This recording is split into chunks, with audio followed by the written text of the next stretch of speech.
The recent upskilling of media professionals, courtesy of a Media Industry Development Authority Constitution workshop, could soon reap benefits for the industry.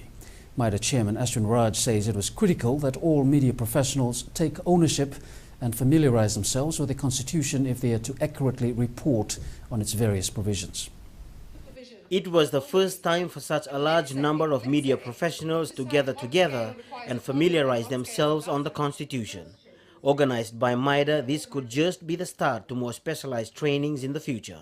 Because it's very important that when people are, making speeches in relation to the elections, that journalists know how to cover the story in an informed way, in a way that the public has awareness of some of these public interest issues. Shamim says with elections always likely to see politicians debating various issues, knowing the boundaries of free speech is vital.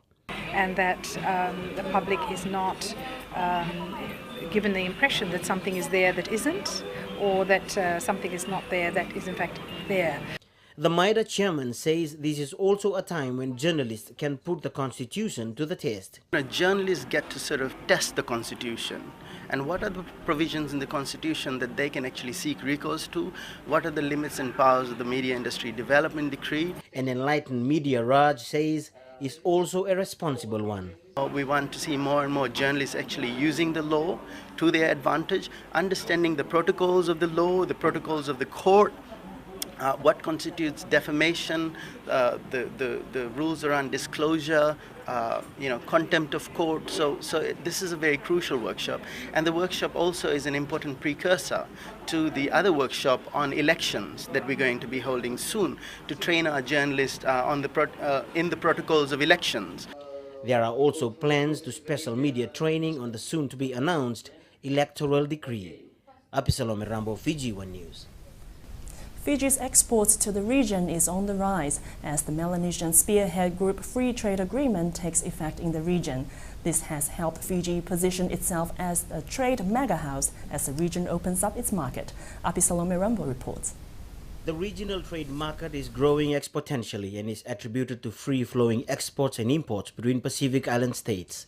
It's an area where Fiji wants to be right at the forefront. A year ago, the Ministry of Industry and Trade put out a statement that in terms of the MSG trade, for instance, there has been a 500% increase in trade. Recent bilateral agreements are the cornerstone to these development indicators. MSG provides for free market access and tariffs. For instance, free trade is now established between Fiji and Papua New Guinea. For instance, if you export, there's no duty that is payable, and that is increasing a trade. And with Fiji being an important player in the region, there has also been a shift in focus. That the Pacific Island countries are now the major export industry, export markets for Fiji. According to Tavola, since 2006, Fiji has grown to become one of the region's leading exporters. Apisalome Rambo, FJ1 News.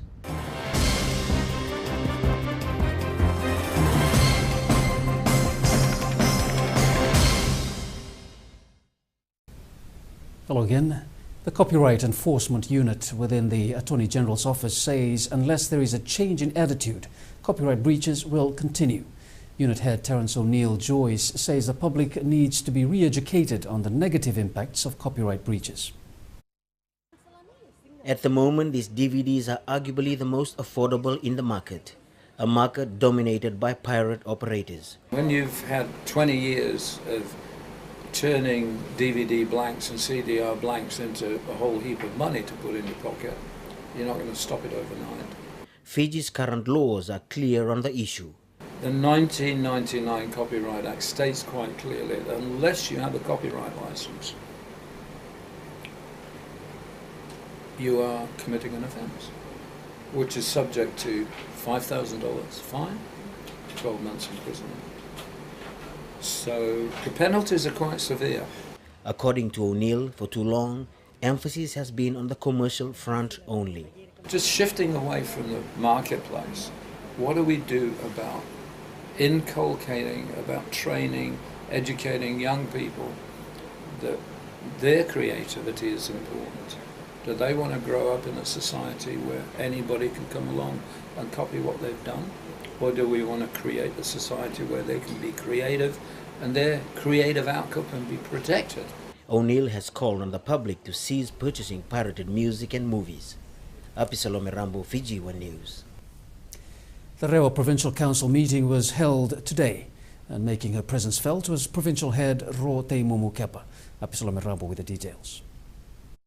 The waterways that led to Vutia, with the new jetty recently built just 3 days ago, Vutia households playing host to today's Rewa Provincial Council meeting. All the Vanua is looking forward to meet with her, especially after quite some time. Then now is that day that everyone in not only in the Tikino Vutia but in the province of Rewa is looking forward to meeting with her in the official opening ceremony for this very important meeting. The arrival of the province's paramount chief also signaling a new beginning, especially after boycotting previous year's provincial council meetings.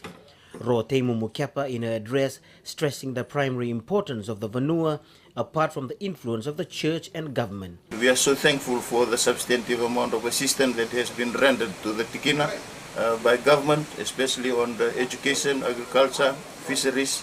You know, these are some of the issues, some of the programs that we wish to appreciate government in assisting the province last year, and also we look forward to that this year. Apart from the usuals at provincial meetings, selection of new members and village headmen wages were also up for discussion. In this particular meeting, we are expecting a lot of issues to be raised in regards to that, but definitely our Land and Water Resource Division within the Ministry of Agriculture, and so as the Fiji Roads Authority and other stakeholders are working together to try and see how well we can address this drainage issue. The Provincial Council meeting will conclude tomorrow. Apisalome Rambo, FJ1 News. Ahead in the news, former Prime Minister remembers a hard-working man, and conservationists eagerly awaiting government's endorsement of the National Plan of Action on Shark Conservation.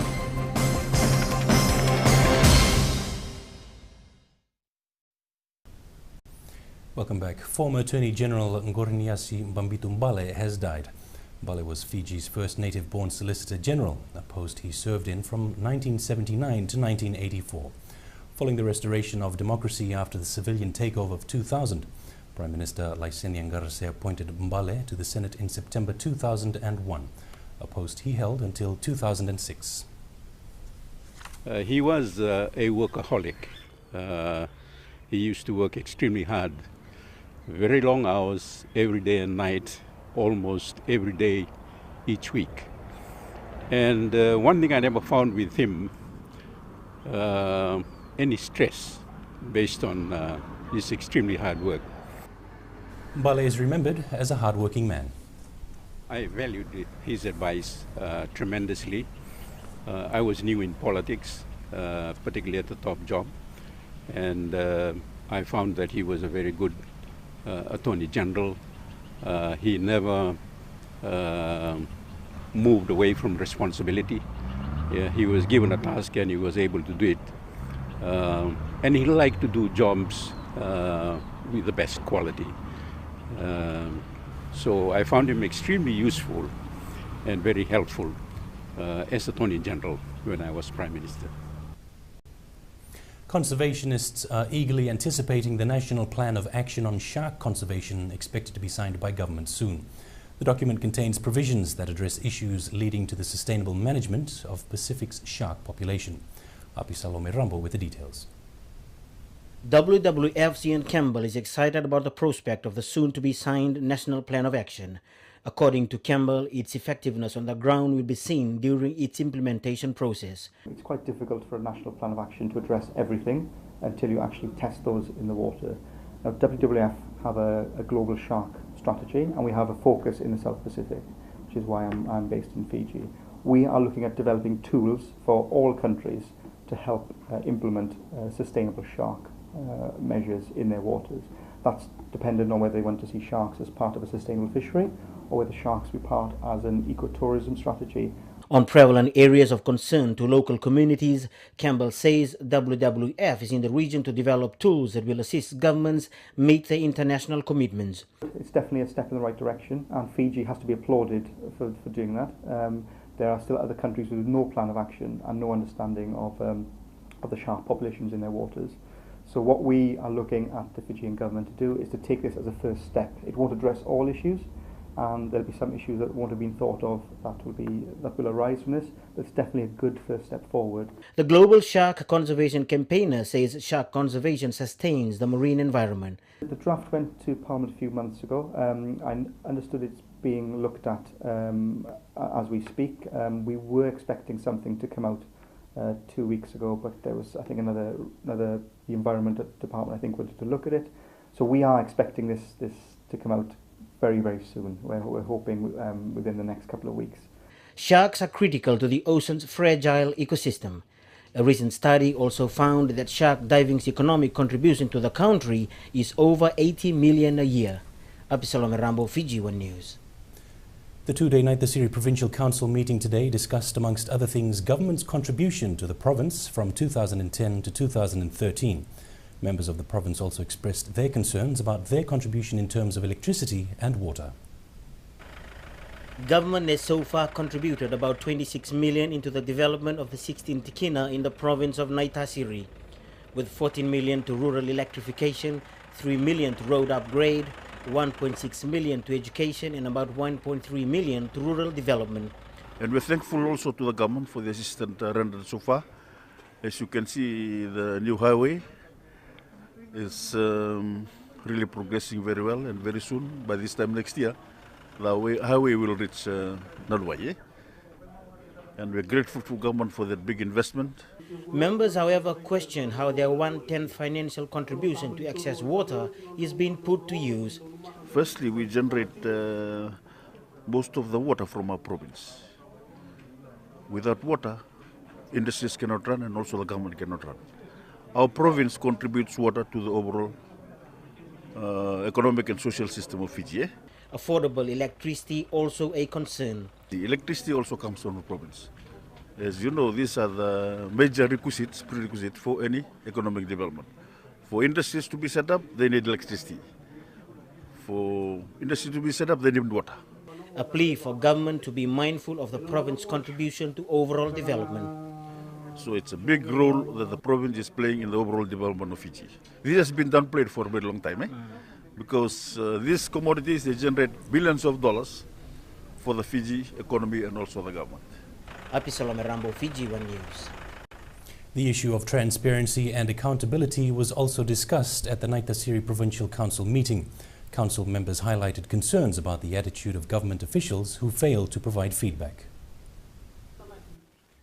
The governing body have always been critically analysed at provincial council meetings. At Vunindawa today, there was no difference. Put it this way, I mean, Fiji has gone through some very difficult years since 2000, and there's been a lot of changes in the country. Lubeniali says there's been some misunderstanding, especially after political upheavals. During this kind of changes, there are bound to be shortfalls in the delivery of services. That's understood, It's a crisis. So crisis, there are bound to be changes in people's attitude, and the delivery of services by the government and the private sector can be affected.